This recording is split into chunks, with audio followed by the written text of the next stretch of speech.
because it has messed up a couple times. So hopefully this one works. Hey, it looks like it works. Perfect. So, sweet. Sweet. Yeah. Now I got to figure out how to share on Twitter. I guess I need to go ahead and hit mute on my computer, although I got it piped into my headset, so it probably wouldn't make any noise anyway, but there we go. And tweet it out. What's up, folks? Beast, Brandon, Carl. Hope y'all are up for a little bit of fun on a random Tuesday where we're all sitting miles apart. Some of us a few closer miles than others.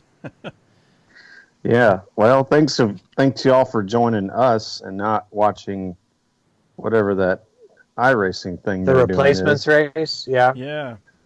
Man, we'll talk about it plenty, but got a cool thing going on.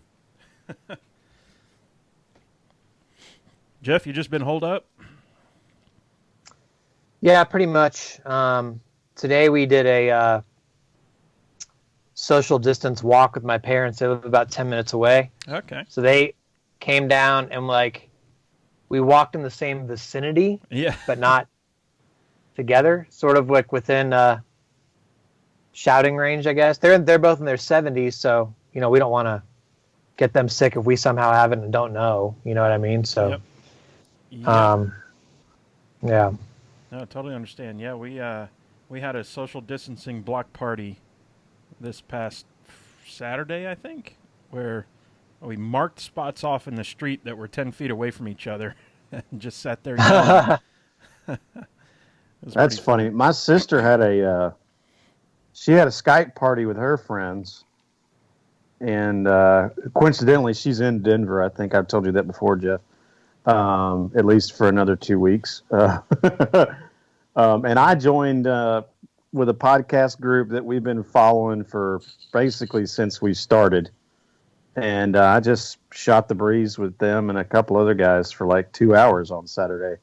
Just having a beverage, talking to some people over the virtual world. We did pretty cool, actually. We did a little happy hour with some friends, and I thought it was going to be lame or stupid or something, but I actually really enjoyed it. And maybe it's just because I crave, sitting around with folks, but it was fun. Yeah, I've felt like it's been it's kind of been a good time for me to catch up with friends. Like I called one of my buddies yesterday, who I honestly hadn't talked to on the phone in like a year. I mean, you'll send the occasional text or something, but I'm like, well, I mean, he's probably sitting around. I'm still working, but got more downtime as far as not being able to go anywhere. So, yeah, it's been, and I feel like it's important to check in with people too. You know what I mean? Like you got to check in with your friends now because people are struggling in different ways, and if you can just kind of lift somebody's spirits, I think that's positive. So, it's a good point. I've had several people text me, and it also kind of spreads the love where I'm like, oh, I know, I need to text this person. I hadn't talked to them, so. My phone's been blowing up all week so far, or I guess both days in the week, but it's been cool. Just everybody kind of doing the same thing. Yep. All right, folks. I think we're about ready. We got folks logged in and joining and see the wall going well. So hello there to Brett, Roger, Dottie, Sarah, Brandon. Awesome. Good to have y'all. I think we're ready to get rolling. Jeff, you've done this so much, you know what the deal is. You see me, the slip of tongue there where I'm like, we'll disappear for a little bit. Really, now it's I'll disappear because Sherwin is pretty much, as far as Skype goes, similar to how guests are on. So both of y'all, I will disappear for a little while. I'll do intros and then I'll bring you on. Yeah, it works the exact same for me as it does the guest. Yeah, yeah. All right, fellas, we'll be, there it is again. I'll be gone for about 90 seconds and talk to y'all on the other side. We are recording now.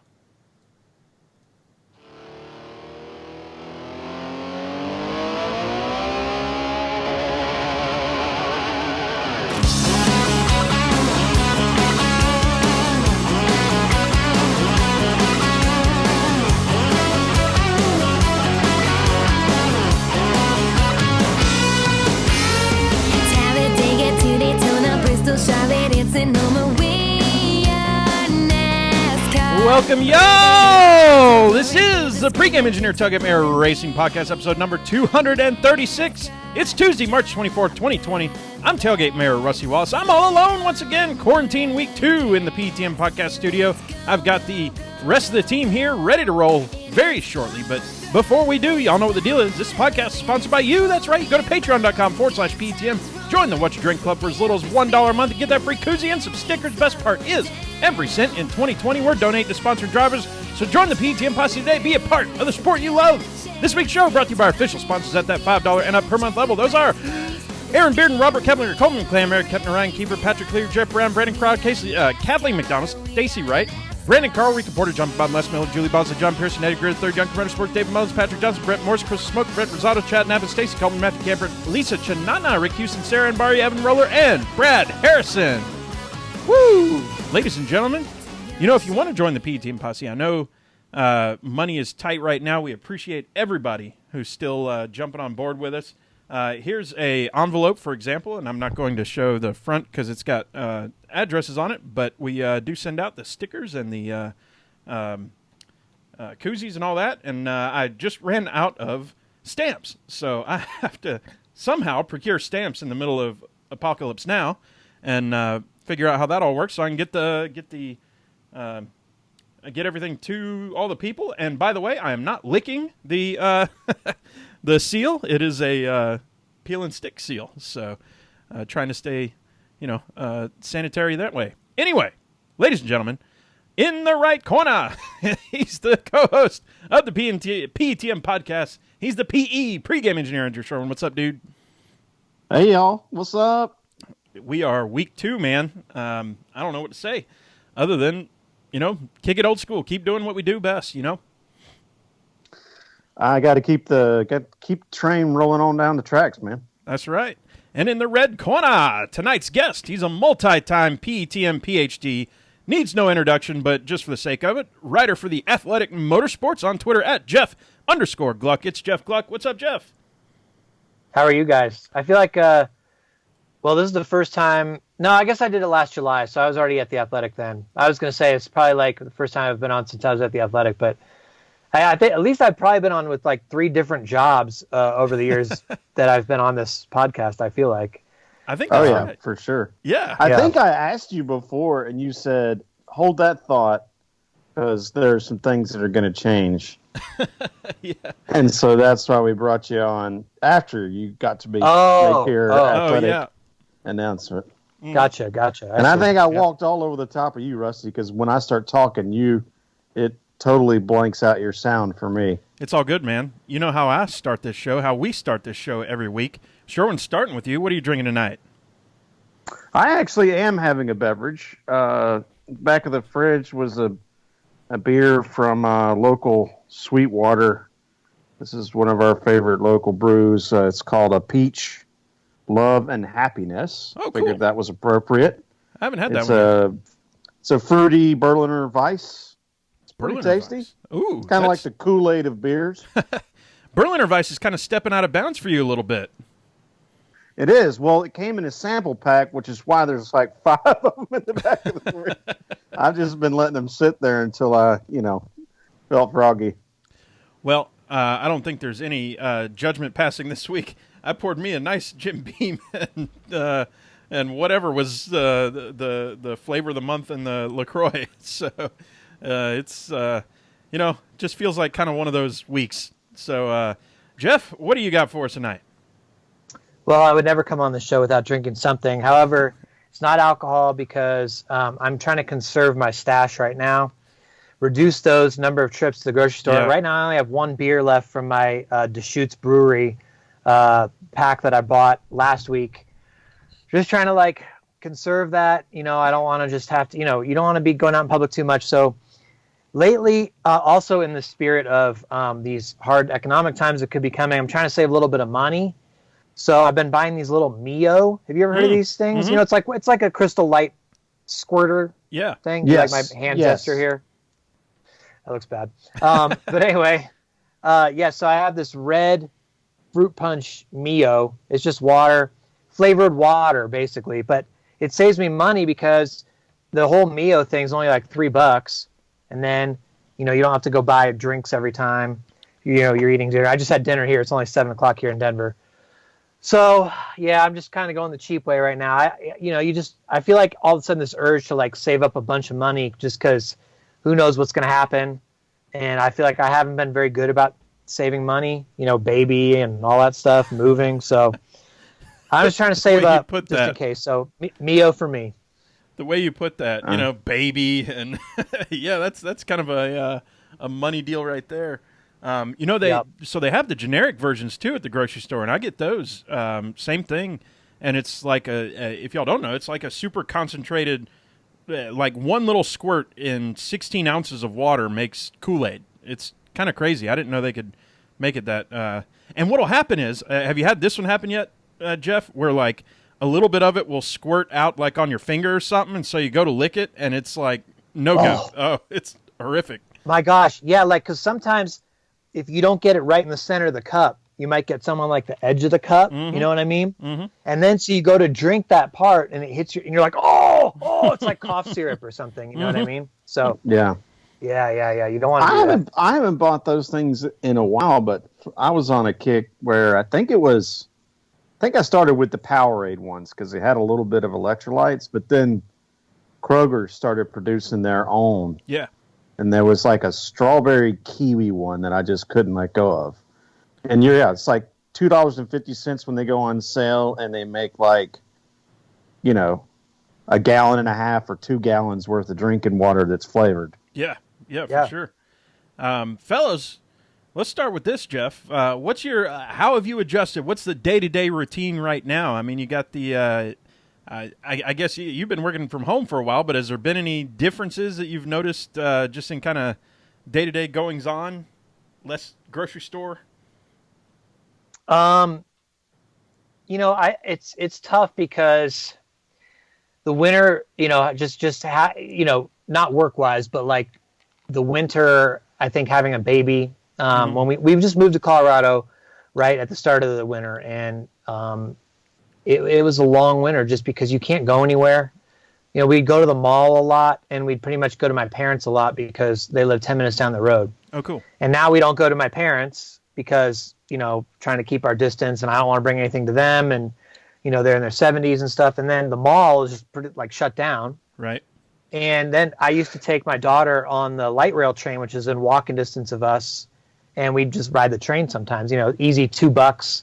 You get 3 hours out of it or something, Can't do that. You don't want to get on the train right now. There's all sorts of stuff. So we feel, I feel very trapped and sort of confined. I guess everybody probably does, but it's just tough because all day, we got this 17-month-old, and she's walking, she's running around, and we live in an apartment. We don't have a house or anything. So it just feels very, just like the walls are closing in, and we'll go out for a walk, a couple times a day if the weather's decent. But I'm telling you guys, man, it's just like, can we get some warm weather soon? Now we can't even go to the park to go to the playground equipment. You know what I mean? It's just like, what do we do with a young baby like this? So that's kind of been the toughest part, I think. Yeah, we get a little stir crazy. Like yesterday and early today, it was raining. I did not leave the house yesterday just because it was raining, and I wasn't going to go nowhere because I didn't need nothing. Yeah. So I didn't leave outside the house, and it gets small quick. One of the things I do, so we're working from home, and y'all know I work in software, and so we have meetings every day, and a bunch of different people will have a stand-up meeting at the start of the day. Sherwin, you and I both have this, I'll call it affinity, but I'll say if there's one thing I hoard, it's hats.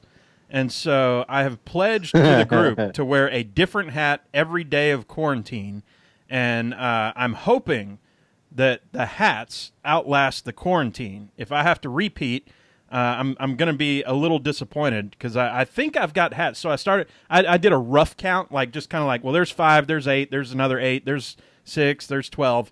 I should be good for a couple months without repeating. Wow. And business days too, because it's 5, just 5 business days. So, yeah, Jeff, I don't know what it is. I don't hoard a whole lot of stuff. I have 2 pairs of shoes. I've got whatever fits in my closet for clothes, and then it's one in, one out. But hats, man, I love me a hat. Sherwin, you know that.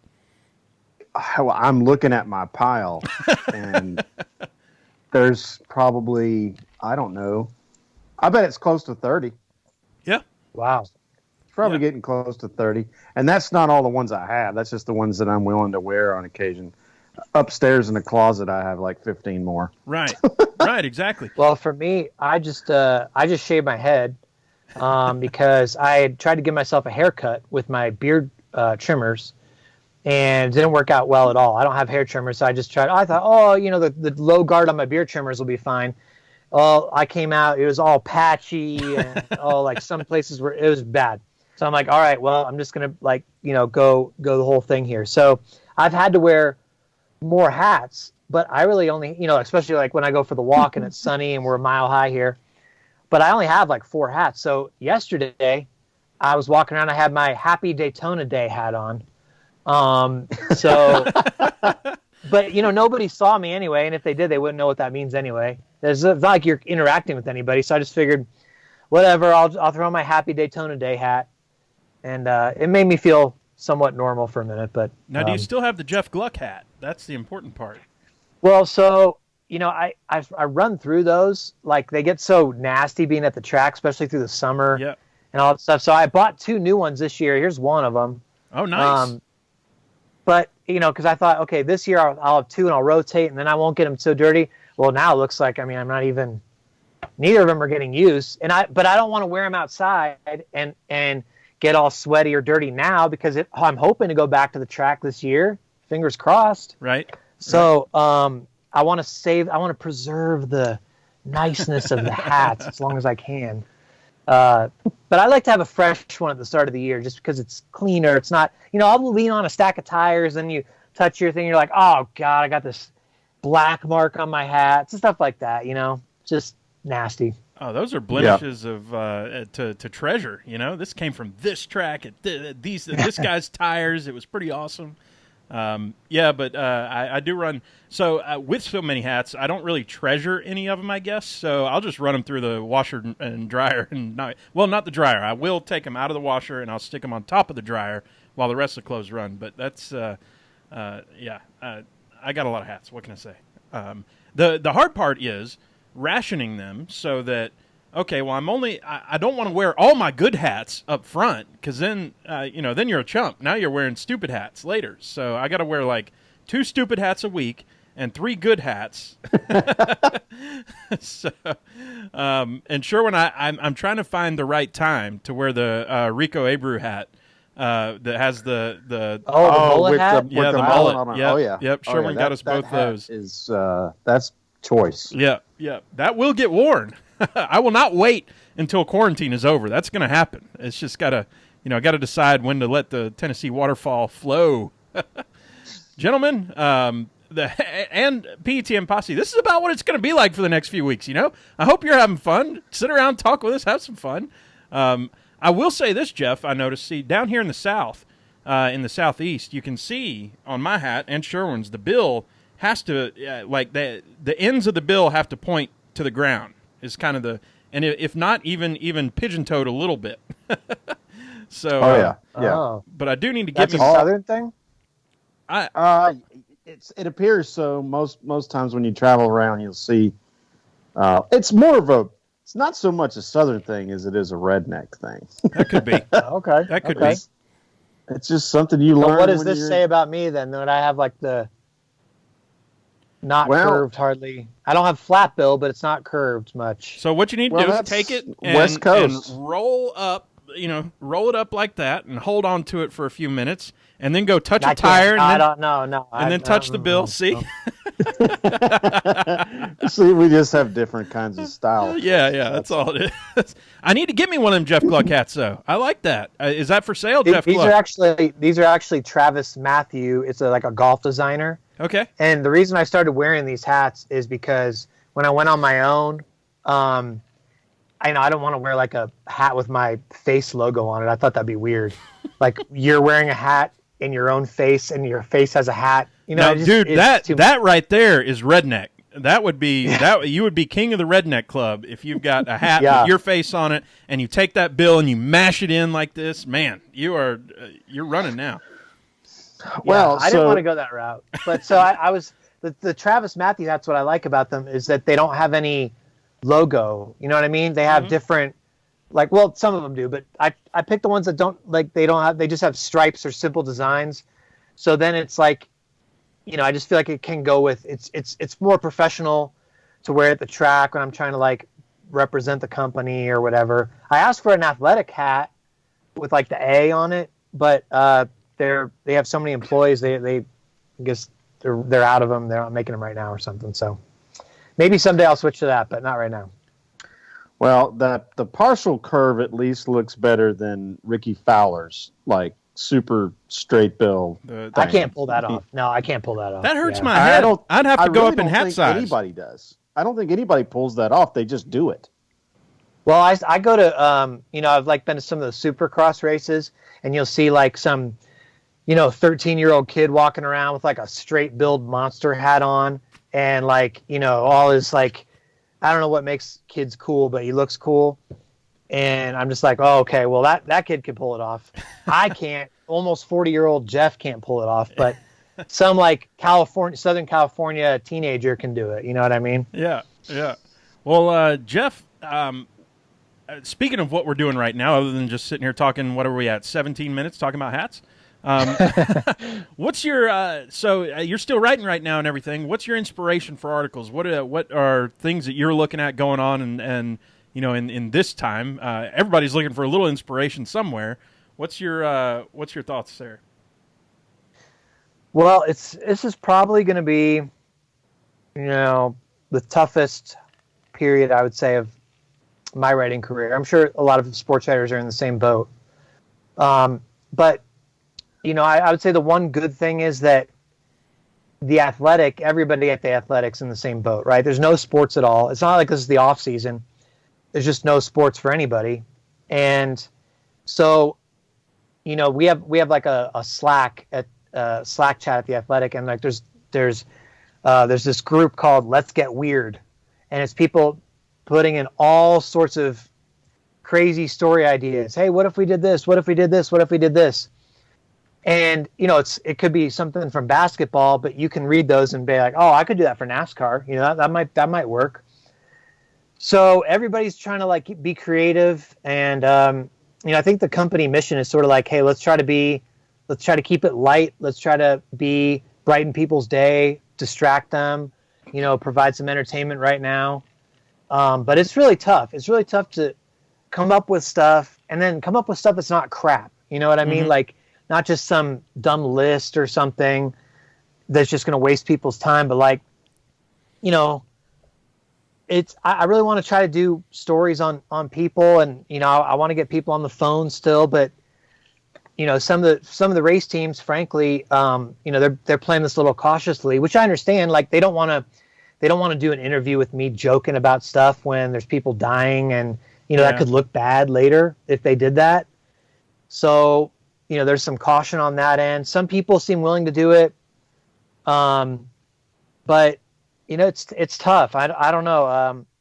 I came up with this quarantine questions. It's sort of like 12 questions, except just talking about our lives right now, you know, kind of like we've been talking about on the podcast. So I did one last week with John Hunter Nemechek, and this week I got Ryan Blaney. I talked to him on the phone yesterday, so I'll try to come out with that every Friday. I still have a few 12 questions left because I was stacking them up at the track. So that's, at least I have a couple weeks before I need to figure out whether I do those on Skype or whatever.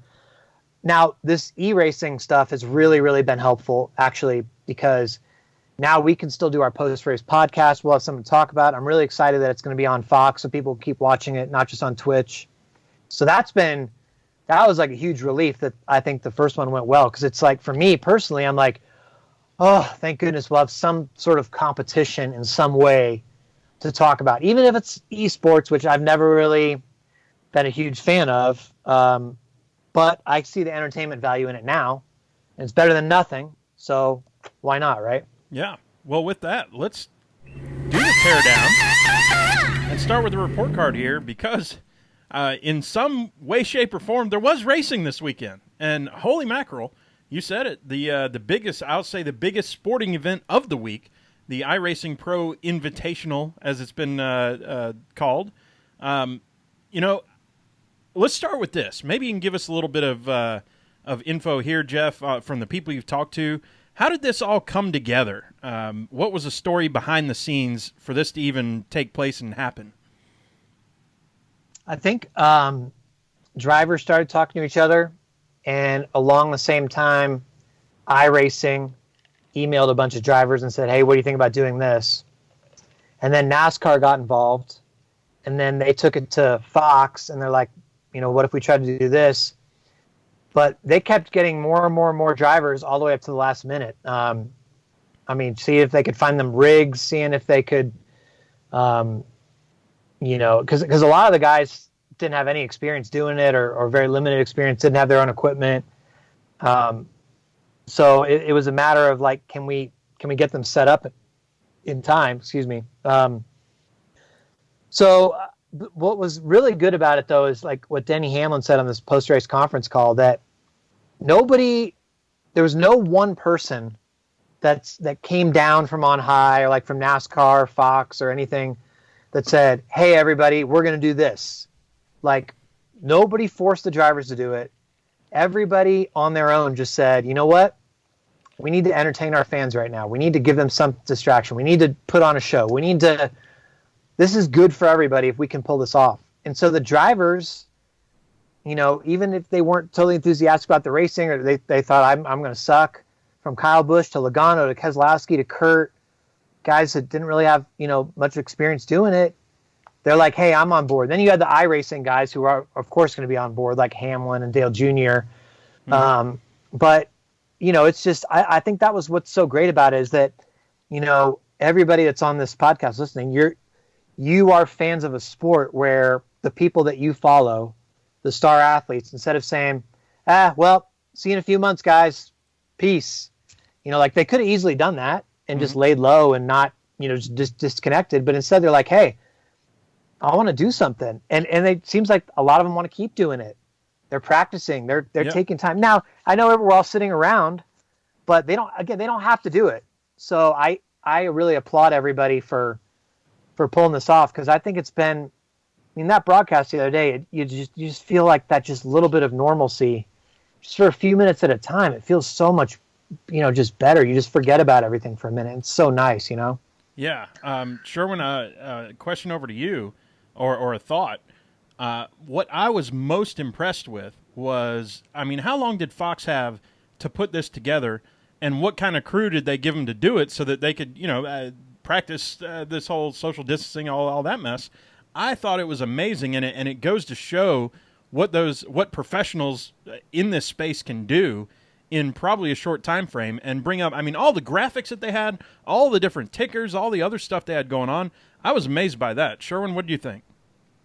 Well, so I want to start by this, and I won't disseminate all of Dale Jr.'s podcast, because anybody can go watch/listen to it that wants to. But, Dale gave Denny a lot of credit for being very vocal and motivating and getting people involved in this whole thing. And it was actually Jeff Gordon that reached out to Dale and said, hey, we see this stuff that's going on. Can this work for television? And Dale's like, hell yeah, it can. He's like, we did it last year with NBC. And so they went off running with it, and I thought they hit it out of the park. Yeah, same here. So about the race itself, first thoughts there. Jeff, what did you think about the racing, the race, we have to think about it in different terms. Like, okay, well, it was somewhere between a video game and a simulation. But what did you think about the racing itself? So for me, I don't want to get to a point where I'm taking this too seriously, because it really is entertainment. And so what I really liked about Sunday was it kind of struck the perfect balance. There was probably a few too many cautions, but the cautions, a lot of them that were happening were like hilarious. You know what I mean? Like the Jimmy Johnson, the one where everybody comes up on him and he's stuck in the middle, and I guess he thought it was a caution or something, and he like takes out half the field. Like, that was hilarious. I was like dying laughing. You know what I mean? Yeah. Like, I just thought that was so funny. But then at the end, when they let it play out and they weren't calling the cautions with the race director or whoever was pressing the button, let a couple crashes go and they let it stay green. And then you had that great race at the end. So you had a chance to sort of laugh and have fun and see everybody's different reactions, and Clint Boyer going, "Oh my God, guys! Oh whoa!" All that kind of stuff that you want out of it, and to enjoy that part. And then at the end, you had something where people are going, "Oh my gosh! Oh go go go!" So that was what made it so good. Is you had the fun entertainment, and you had sort of like the racing part of it.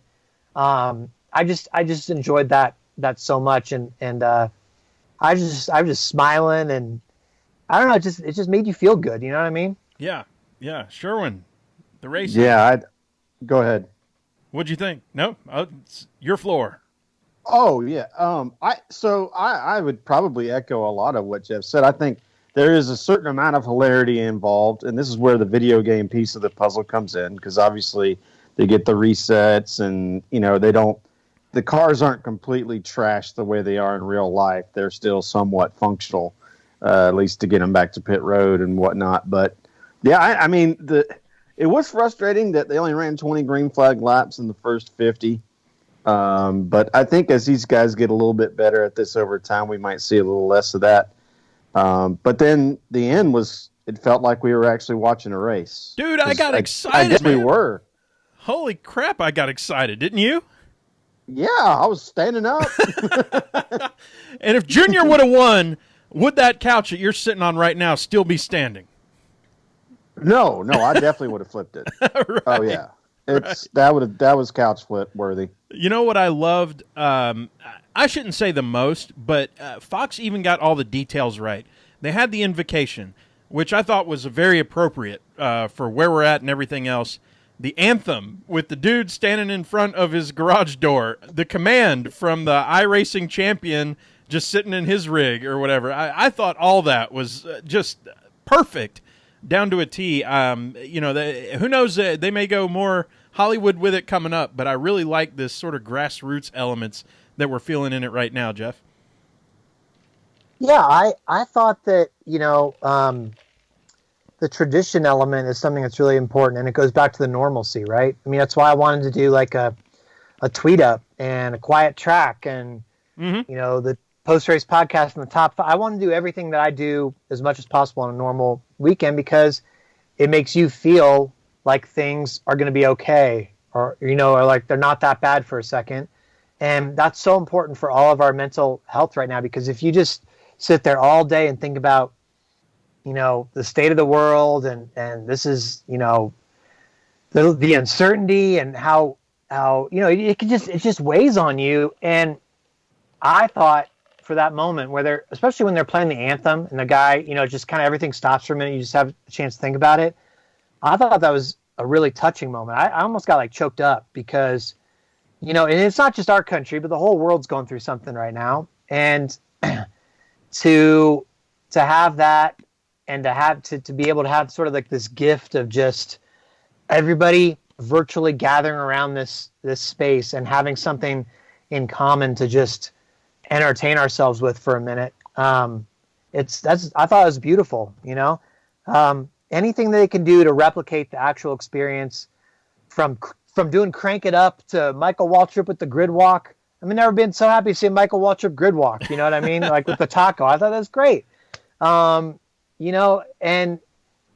yeah, I'm just not taking it too seriously. I'm just welcome, Mike Joy's voice coming on, and yeah, you're just like, man, this is great, Yeah. It's funny. In the show notes here is Michael Waltrip offering Denny a taco. And there's so many of these moments that on race 2, race 3, race 4, as we move along in the, I have to look at it again, iRacing Pro Invitational, I hope that they can keep that same level up, because I had to pause the TV when Waltrip offered Denny a taco and about to spill it all over his rig or whatever, like he did the car. Right. Man, I was they really hit on something there. So in the timeline there on the YouTube, Matthew Todd just said what I was already thinking. Not that I'm saying you stole my thought, but just a small feeling of normalcy in a weird time is always a good thing. Mm-hmm. Well, and Matthew Todd, I mean, here's a guy, by the way, with some perspective, because, I don't know if you guys know, but he had a severe brain injury, and he's one of the like tiny percentage of people that could ever recover from that. Like the odds were very stacked against him, and he has a really great story. Actually, I did a podcast with him maybe a year and a half ago or so. So his perspective on life is really great, and I appreciate that right now because, and I think it does make me appreciate everything that's going on right now. Like it makes me appreciate being at the track. It's like all the sort of the small things, like bitching about people in the media center bickering or whatever, and you're like, oh my god, this sucks. Why don't people shut up? That kind of thing. Now you're like, well, I would love to be in the media center with everybody and have that normalcy.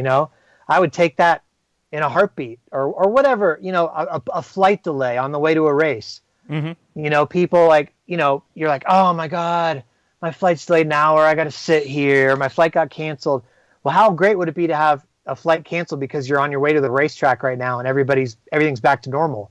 Yeah. I mean, you would take that. So it really does make us appreciate everything that we have.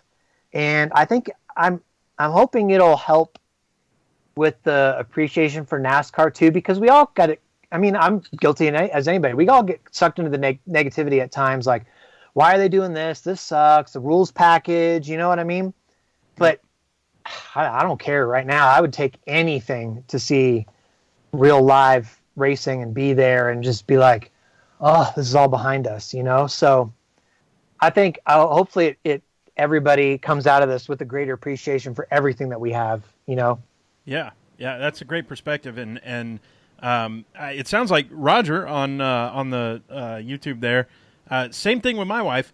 My wife cooked a roast, so I was sitting there smelling the roast, and I'm sitting there on the couch watching racing on a Sunday. So it's only been a week. Who knows in a month from now how crazy my quarantine beard is going to be and everything else. But for now, that was. Hopefully, we can get a few more Sundays of that. Gluck, in your poll, 93% said yes, this was a good race. Got a question from Billy Bradley at Bradley88 Billy. He asked, why do you think that is? And is it, have we just already touched on that just now? Well, I don't think that Billy Bradley thought it was a good race. So maybe he's actually legitimately asking, why? Okay. It's funny. It's funny you say that, because I was going to say, note that his name also has an 88 in it. So, and Junior got past at the very end. So we'll take it with a grain of salt that we don't think he liked it, but 93% still. Well, first of all, getting 93% of people on the internet to agree on something these days is pretty remarkable. I mean, imagine that. Like, I mean, you could probably say, is the sky blue? And you might get more than 7% who disagree. So that, I think that says a lot. But I think it's a combination. To answer Billy's question, I think it's a combination. The race itself, I mean, yeah, it was entertaining. But I think another big part of it is, yeah, it was a great race because it was any racing at all. Like people are just like, thank goodness we saw something. And I think maybe a lot of people didn't know what to expect, and they were tuning in thinking it was going to be a hokey video game. And they saw like the, pretty high level production value for a virtual thing. So people are like, dang, this is good. This is enjoyable. I got into it. I surprised myself. I mean, I think people's expectations were probably low or not very super high. Like they didn't really like, I'll watch it. Hey, this is kind of good. Oh man, this is funny. And I think also everything that we saw on Twitter that was going on added to it. Like Alex Bowman's tweets were freaking hilarious, everybody, like everybody had so many, people tweeting from in their car, stuff like that. Like you were just cracking up at all the updates, right? So I just think the entertainment value was a 93%. The race itself, I mean, it was good. It was fine. It was good ending. But I think that's what people were voting on. It was just like, hey, this is something that I found entertaining, so I feel like, yes, it was good. That's my answer to Billy's question. Love it. Yeah.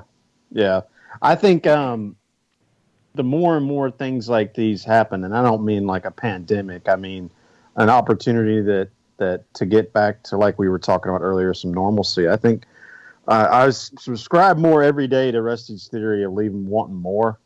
I think the reason why so many people were excited and happy about this process is because we haven't had racing, in a couple of weeks that we expected to have.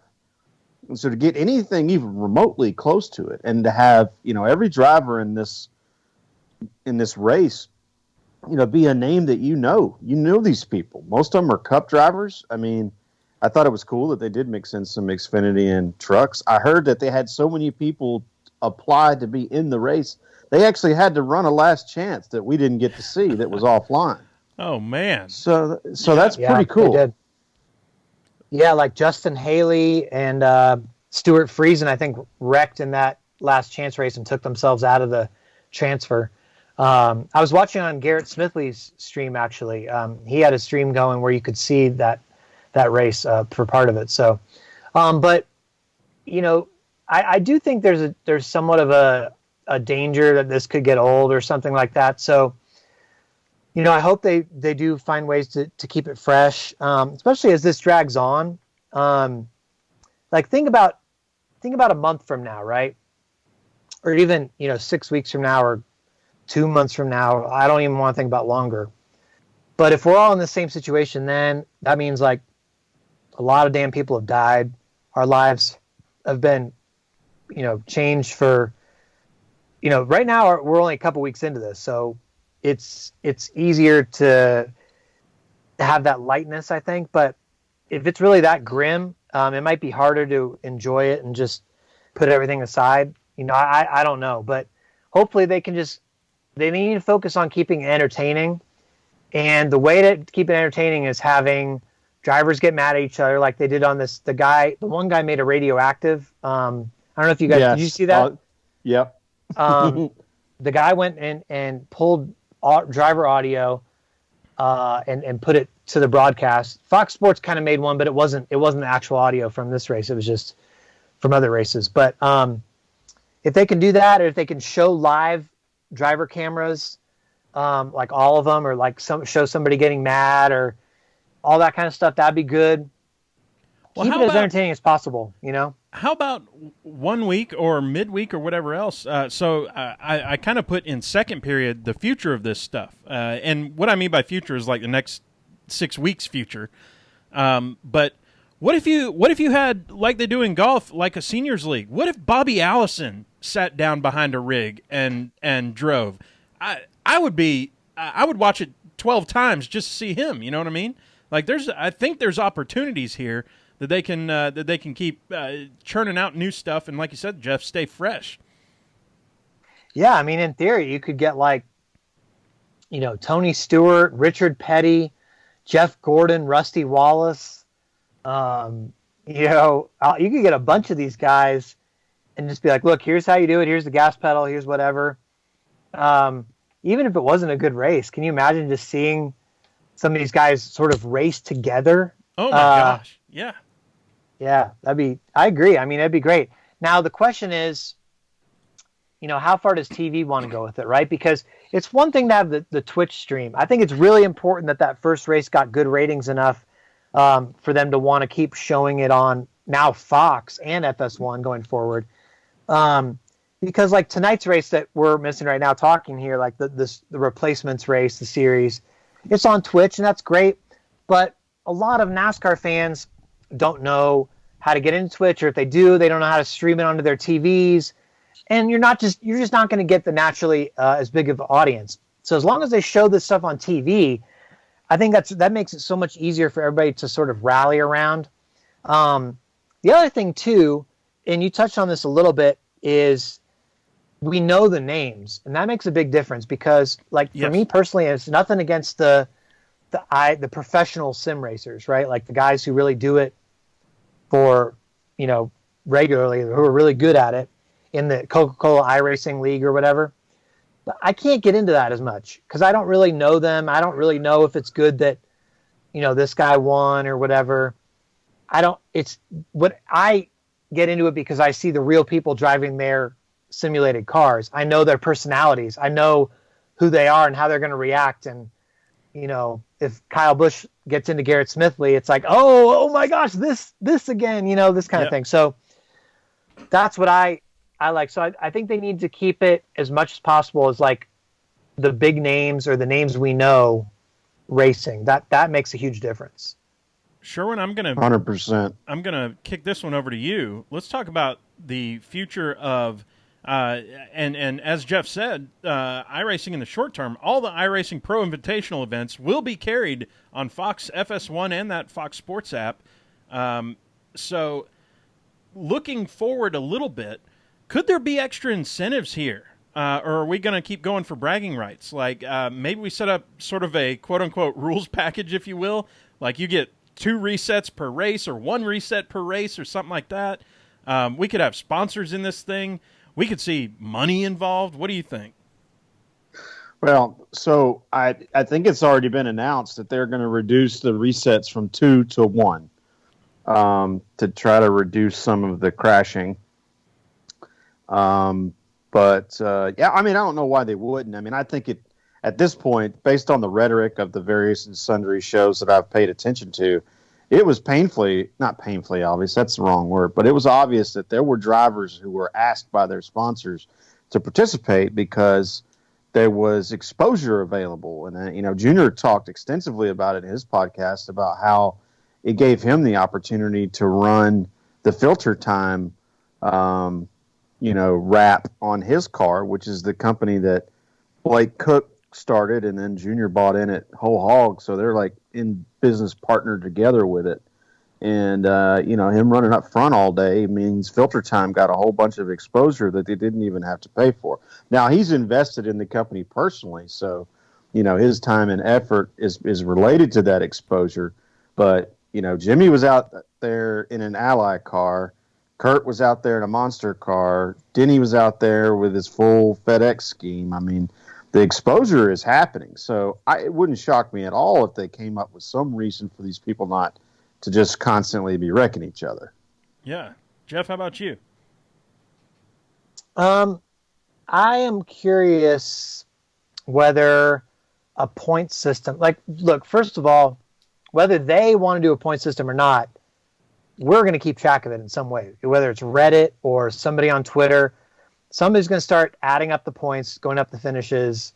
Now, there's obviously no stages, so it's a little bit different point system, but we'll kind of know who's like the mythical champion. And I bet people will do it different ways, too. People might use the old, like Winston Cup point style to do it. I'd be interested how it comes out. But I think the danger is you don't want people to be like, all right, I'm going to go out there and points race. If they're going to be like a series and I want to be the champion of the series, well, I'll settle for third or fourth or something like that. You want to go out and see somebody trying to win and it's virtual cars. So who cares if you wreck kind of thing? You know what I mean? Like, yep. and then not worried about their finish as much. So I guess, there's somewhat of a danger if you take away the focus on the winning, maybe just sweeten the pot for the winner. But yeah, I can see both sides of like the long-term value of what happens if it really becomes a series type thing, Mm-hmm. Yeah, I like the way, I mean, to me, I thought there was a lot of incentive for Denny to make good on his promise to offer the donation. And then, of course, Fox showed up big to match it, which was cool. And I think there was another party that did too. So ultimately, it was going to be $15,000 plus $100 for however many laps that Denny led. And I feel like that might be the better approach. Is and not necessarily somebody putting up the money, but a driver saying, "This is the if I win this race, this is the charity that I'm committed to donating." They all have a certain amount of money they either have to or want to donate every year to make sense of their financials. So, and now's a good time for that. I mean, I think it would be cool to see some of those guys start to pay attention to what Brad's doing with his K Automotive shop, where they're building parts, and they're fixing to start learning how to convert the equipment and the people and their available space into being able to make masks for this whole mask shortage thing that we're dealing with. That would be, to me, a fun thing to kind of pull into this process and see how can we help those things happen faster. I think I say you bring up a good point there, in that all these races can become bounty races. I mean, the whole bounty, I was almost say bounty gate thing, but that's negative. But we were supposed to see a bounty race here in Atlanta, and we didn't get to see it. But so this all could start being things. It could be betting and whatnot. Maybe I think I saw Sarah and Barry say it on the chat wall. Maybe there's some DraftKings something or other in here too. I'm just throwing crazy stuff. DraftKings did do a free game, and I would really like to see if they could. I mean, hey, it'd be way more fun if we get some action on this. You know what I mean? Like let people bet on it. Yeah, I think that would draw in an even bigger audience. Because DraftKings got really nothing right now. Yeah, like League of Legends stuff. But yeah, but I think too, to your point, like the incentive to win. Maybe they don't need money, but think about how much exposure Denny got for his sponsor, right? Like he was on SportsCenter. I believe he was on Good Morning America. I mean, they played the highlights of the race on SportsCenter too. He said he did more interviews than he does when he wins a regular race. So in some ways, and then his sponsor's going to be happy with that. They're going to maybe keep him longer. So that's where maybe the benefit is for them to win, is like, hey, if I win this race, I'm going to get interviewed. I'm going to be on here. People are going to want to talk to me. I mean, he did a 30-minute conference call with the regular NASCAR media after the race. So there's definitely an interest from media and stuff like that too. So that probably helps. That's a good segue into kind of the next question here, is that part of that, I think, especially with like ESPN, who the other day, I can't remember what they were playing, but it was something that, everybody was just laughing like, oh, look what ESPN's playing. It was, I think it was a video game or I can't remember, but regardless, it's the only sport going on right now. And as a country, as a world, but even as a country, we love us some sports. My guy versus your guy. Do you think, Jeff, that other sports might be looking at this and going, there's something here, and but also, can they possibly get the same, I don't know, sitting football guys down to play a video game doesn't seem like, I don't know, something that you could put on Fox. I'm amazed that iRacing can put out something that you can put on a broadcast channel and have something happen. But do you think other sports, that's a question, do you think other sports could possibly follow here? I think it's be really tough because, and it's not like NASCAR Heat too, because no offense NASCAR Heat, but this is much more of a sim than a video game. I still say it's kind of a game, but it's a sim.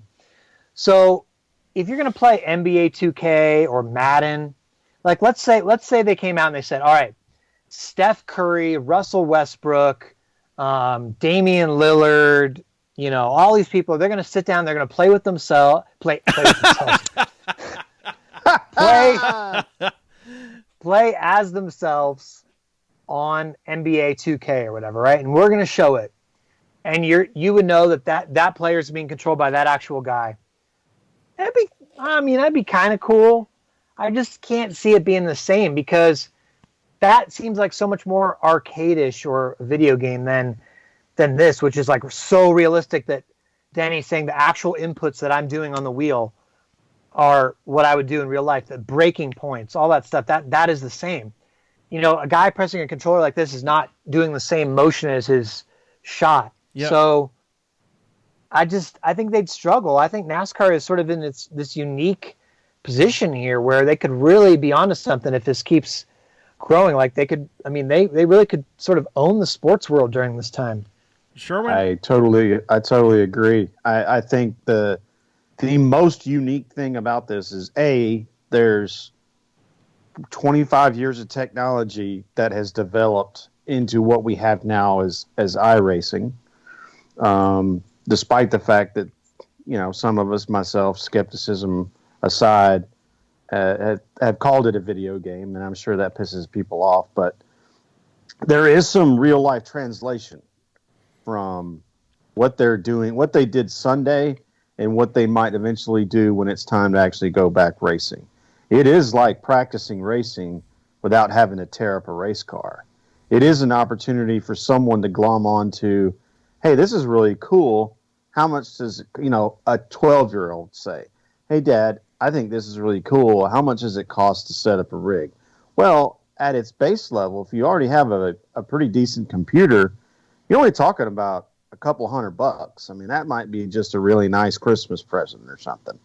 And, and the next thing you get more and more people involved with this thing. And they figure out they can join these series and like, wait a minute, is that the real Dale Earnhardt Jr. over there racing in the same, nightly exhibition race that I'm in?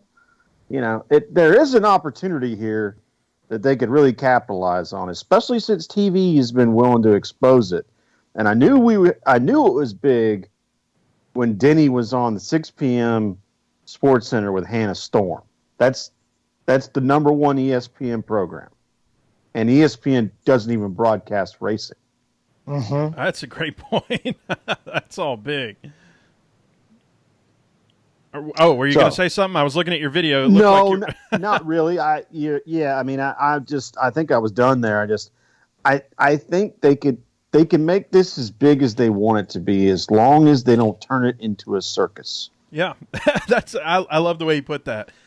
With that, fellas, being in quarantine here, we got to start getting creative with what we're cooking.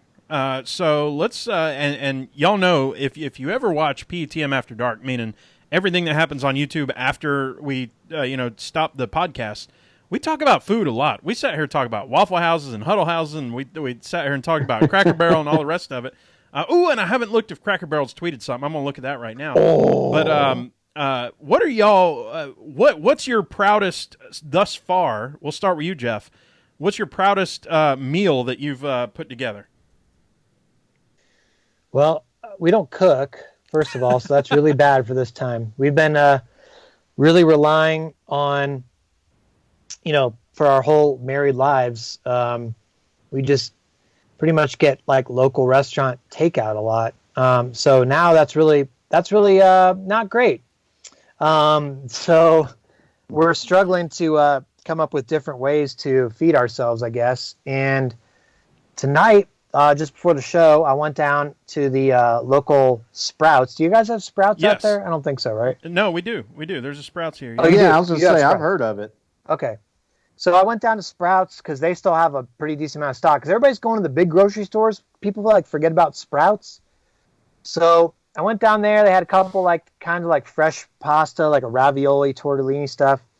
Came back, threw that in the pot, mixed them together. I got a nice butternut squash one with a regular tortellini with cheese. Got some nice sauce. All I did was cook pasta. I mean, it was just I boiled water. But it was a good combo. I was proud of my combo. You know what I mean? The flavors went together. So I'm going to count that for your question, even though I don't actually really make anything. Sherwin, anything thus far or in the making? Nothing elaborate. I got all the makings. So I cooked a bunch of chicken breasts already. So those are already, that part's done. I've got the makings for fajitas, and I've got avocados, and I've got strawberries. So I'm going to make some combination of those things for this week. Yeah, I think for me, the wife's roast was a big, return to normalcy again, like we keep talking about, and it was perfect being on a Sunday with racing going on and everything else. I've got, me and Sherwin, we both got the big green egg, and I've got some thick cut pork chops, bone-in pork chops that are going on probably this weekend, and done. Pasta has been a big it's so easy, and it's a lot of food with very little. We're talking about apocalypse stuff here, but yeah. And by the way, speaking of, Cracker Barrel has had 2 tweets, and yes, we have to go ahead. First one, we have to explain this to Jeff first, though, don't we? Oh, Jeff, I don't get it. Jeff, this is one of the greatest things on the internet. We've had to explain it to several guests now, but I don't care. If you're sitting here listening in, follow along with us. If you go to Cracker Barrel's Twitter, okay. There was a guy a few years ago was 3 years ago, or 2017, 3 years ago. His wife got fired or laid off or whatever it was from Cracker Barrel, and he went on Facebook and pretty much like in all caps, and his name is Brad, and we don't know anything about Brad or his wife or anything, but Brad's wife got fired from Cracker Barrel, whatever the local one was, and he wrote like in all caps, "Cracker Barrel, you fired my wife, why?" And it went viral. It went crazy. And so 3 years later, every tweet, I want you to go to Cracker Barrel's Twitter right now, click on any tweet and look at the very first response, and it has to do with Brad's wife, still 3 years later. So today we have Cracker Barrel says, ice cream with a side of cake? Yes, please. So glad that Baskin Robbins is still open for delivery. Very first one. Nah, we want cake and ice cream served by Brad's wife. I see that. Next one, they say, today we're all family. Join the great American takeout and show your love to the folks in the food industry. Blah, blah, blah. And then the very first one, comfort. Yeah, like the comfort Brad and his wife could have continued to feel if she'd not been fired after 11 years of service. Oh, man. 11 years with a side of firing Brad's wife. Yeah. Oh, Jeff, I got to apologize. Really good. I got to apologize to you, Jeff, because you are now going to be on Twitter for the next 2 hours looking at responses to Cracker Barrel for Brad's wife. That's great. It's amazing. How did I never know this? That's amazing. I didn't either. We didn't know it till a few weeks ago, and we brought it up, and man, they're still going. Fellas, well, let me check on us right here. We're doing pretty good. You know what? Let's do this. Mike Joaquim at MJ or M_PLP from the Pit Lane Parlay podcast. He asked, tell us about a hidden talent that each of you have that not many people know about. I think, Sherwin, you've had some time to look at this or to think on this. You've had, you saw this earlier. So give us your hidden talent that you've got. Yeah, probably one that not too many folks that listen to this would believe, but when I was a teenager, I was the best ballroom dancer in my town, including I won 3 trophies and ended up being a teacher. Wow, that's fantastic. I think folks mostly know on here that I'm also a pilot, so that's kind of my other hobby. And actually, if I pan the thing up, right there is a picture of me the day I got my pilot's license, and there's a copy of the license right there. That's kind of the personal whatever. Hey, look, I can do this thing. But if you want the fun one, I can touch my nose with my tongue. So not a whole lot of people can do that. So I could probably demonstrate here. Let's see if I can get it going. Yeah, y'all might be able to see me, might not be, but here we go. There it is. So there you go. My hidden talent. I can touch my nose with my tongue, and I can fly an airplane. Those are the two. Jeff, the hidden talent. I'm in big trouble here. I've been thinking this entire time since you guys started talking. I mean, I don't have anything. I mean, I can get Liliana to eat her dinner without throwing it on the floor sometimes. I mean, yeah, I mean, pretty much all my talents have been put to use for trying to make a writing career. That's all I got. I don't really have anything else.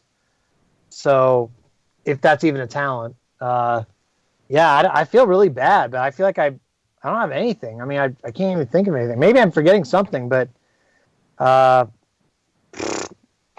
don't know. I'm sorry. I feel like really, to your really nose, bad answer to this or question. do you know? What's that? I missed the first part. Can you touch your tongue to your nose, or do you know? Not even close. Oh yeah, I'm nowhere Not even near. close. Well, fellas, let's do this for a sense of normalcy. We're going to gas it up. We're going to virtual. Where'd you go, Rusty? We're going to virtual Texas, fellas. It is. I don't know. I'm excited. What can I say? I want to hear this thing. I want to see it. I want to see what Fox has to bring this next time. We're going on, Fox proper. It's going to be a blast. So, Jeff, what are you looking forward to for Sunday? So I think this time now you're going to have some more drivers participate, right? So, Ryan Blaney's going to be in this race. I think you'll have most of the guys who did it last week come back again also. I don't know about Kurt Busch because he had to borrow David Gravel's stuff, but he'll probably be back. I mean, so the amount of Cup drivers that are going to be in the field are pretty high.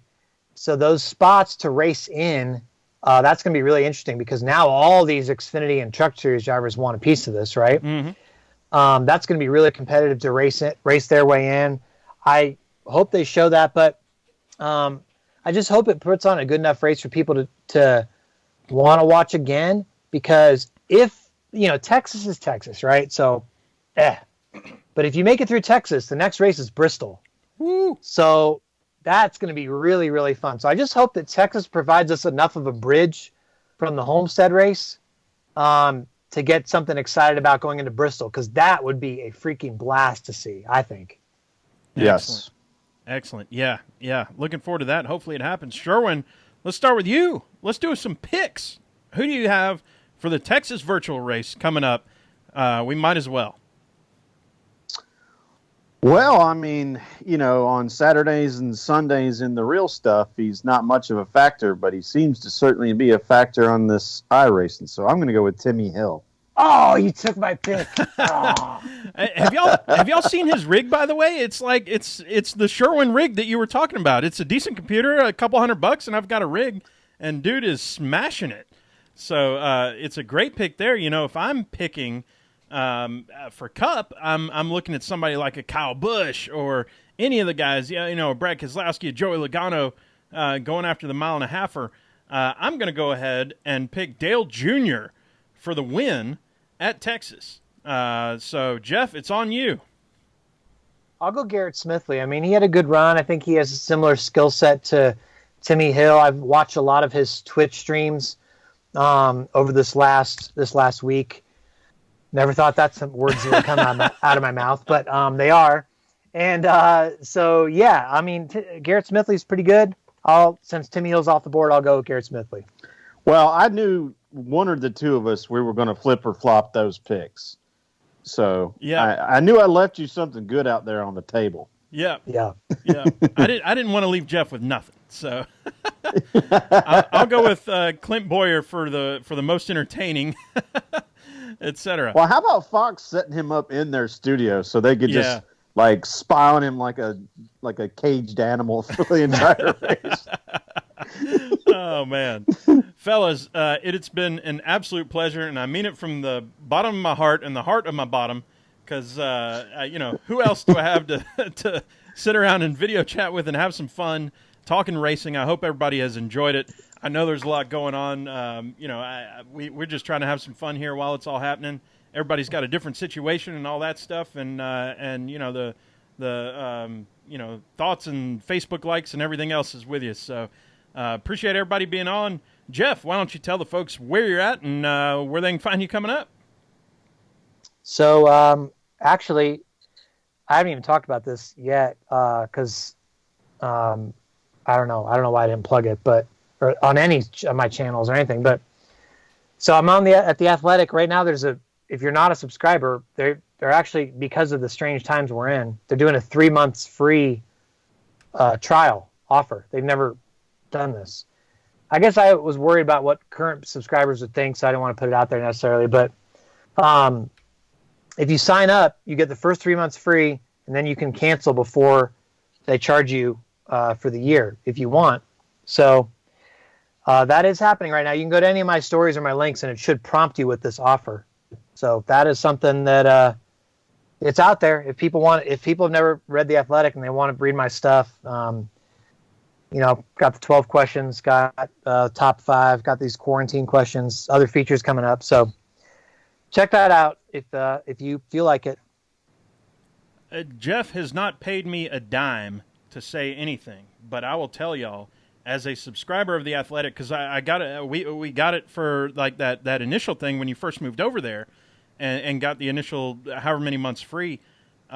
It's not just worth every penny. It's such a bargain that you're doing yourself a disfavor by not getting on there. the quality of content is just it's elevated. It's something you don't see in any of the free stuff right now, and you got to get over there and get on The Athletic. I signed up for all the motorsports stuff, but also Georgia Tech football and Atlanta Falcons and Braves, and you can get specific to what you want to see. And then you log on and here's all these articles that you're going to now waste, especially now, waste a good couple hours of your day because what else are you doing? Yeah. Well, not only that, but I mean, I know here in Atlanta, which is a relatively large market in the grand scheme of things, you get 2-3 free articles a month from the AJC, and then you have to pay the same amount of money as it costs to be on The Athletic, and you watch all the guys so The Athletic poached the #1 editorialist from the AJC. They poached the #1 Braves beat writer from the AJC, and now we have this, we've had the Georgia Tech beat writer. We've had her on our show twice, actually. Yep. So, it's there's a lot of value in it. And you go, guys like Brett Griffin are getting on there and writing things like you would see like the behind the athlete's corner or behind the competitor's corner or behind the businessman's corner about racing. And just those things that you're not going to get from a local paper or, magazines don't exist anymore. So for sure go listen to Rick and the Scene Vault. But yeah, I mean, I think there's a lot of ways to sell it. I don't think anybody like us is going to be upset that they're going to offer it for free for 3 months, because the reality is if those people let that thing expire because they want to or because they forget, they're going to be paying full price, and Rusty and I are still going to be paying the half price. Gentlemen, it has been an absolute pleasure. Y'all know what the deal is. You can find Jeff, of course, on Twitter at Jeff_Gluck. Be sure to follow along. For us, pregame engineer Andrew Sherwin at pregame engineer, and I'm tailgate mayor Rusty Wallace at tailgate Rusty, mayor. you disappear on us. I'm just not hear you. Oh, Sherwin's doing the thing we always tell guests about. But we're on Twitter Jeff, at can you hear PTM Podcast, PTMPodcast.com, everything else. So can't wait to talk to y'all soon. We will be back next week with, who knows? We'll figure it out. But Texas Virtual Race. Y'all be sure to go watch that. We will talk to y'all soon. Thank you for hanging out. Hope y'all are having a, as good a week as possible. See y'all later.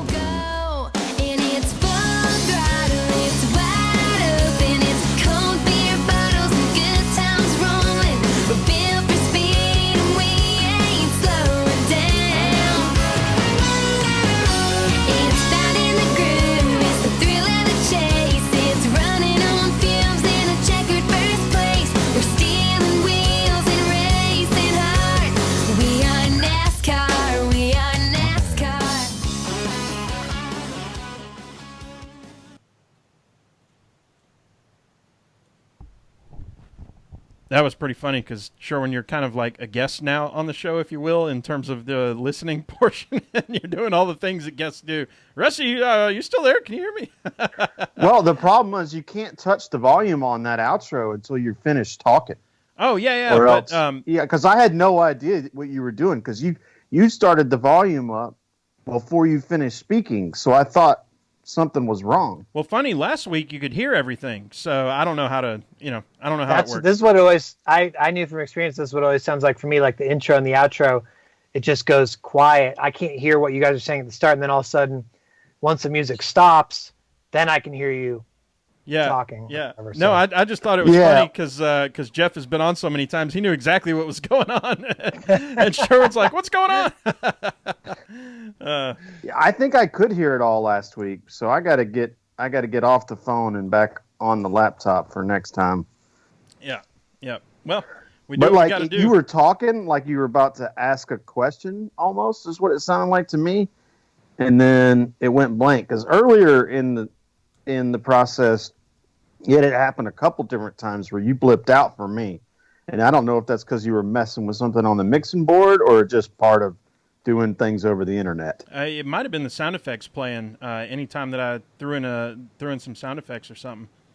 So, yeah. Okay, anyway. So that's exactly what it was then. Yeah. Okay, yeah. I got you. No, I'll get funny. Better. That's funny.